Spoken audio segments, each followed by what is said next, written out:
So this place was a crossroads. It was a meeting of cultures. It was a meeting of war. There was warfare in this area. The conflict would go on throughout time and throughout history.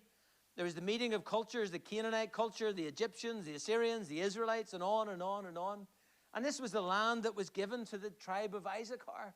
They were told, this is your land, possess it, take control of it. Their allotment, or their post, as it were, stand post, was going to be challenging. It was going to be difficult for them.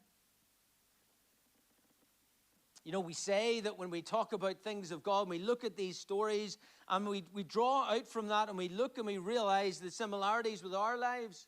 In many ways, when we think about our families and we think about our communities, we're standing at the crossroads. And I'm not saying that we're standing in a personal moment of decision, but we do stand at a moment of decision frequently. But we stand at the crossroads between the world, the flesh, and the devil, and our families. We stand there often facing things that this world would like to bring into our environment and bring into our families, things that are godless, things that are far from God's plans, far from God's ideal, know nothing about God's holiness, God's righteousness. We're standing between the forces of darkness when it comes to our families, between light and dark, between God and the world, the flesh and the devil. We're called to be salt and light.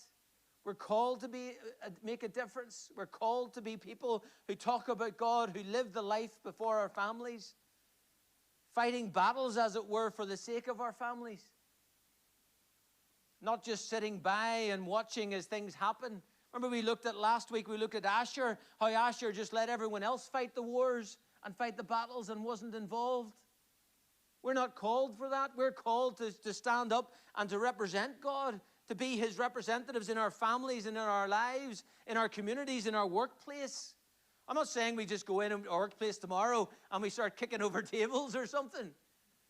But we're to be godly people 24/7. We're to be God's people, God's representatives, standing post. This is the allotment, the life that he has given me. I have to represent him here. I have to do what he has told me to do, live according to his word, and live like it's real. Don't live like it's a fairy tale or it's an academic exercise or it's something that we just nod our heads to. We're to live like this is real in our lives, that he has changed us, he has saved us, he has blessed us.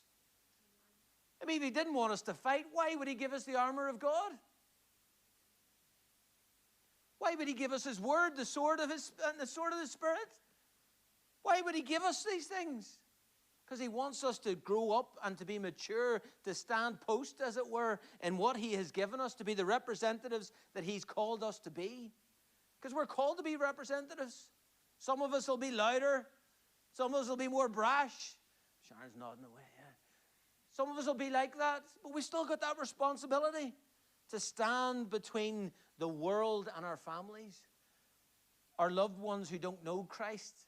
They need us to be that example, to show them what a life lived for God looks like, to show them what it means to be sold out for him, to be saved by him, to be bought with a price. What does it mean? They need to see it. They need to see us being courageous and being brave and having the nerve sometimes to step up and speak, to say, well, I understand what you're saying, but that's not right. That's not a good way to live. That's not a good thoughts to have. The Word of God tells us, and to answer them with the Word.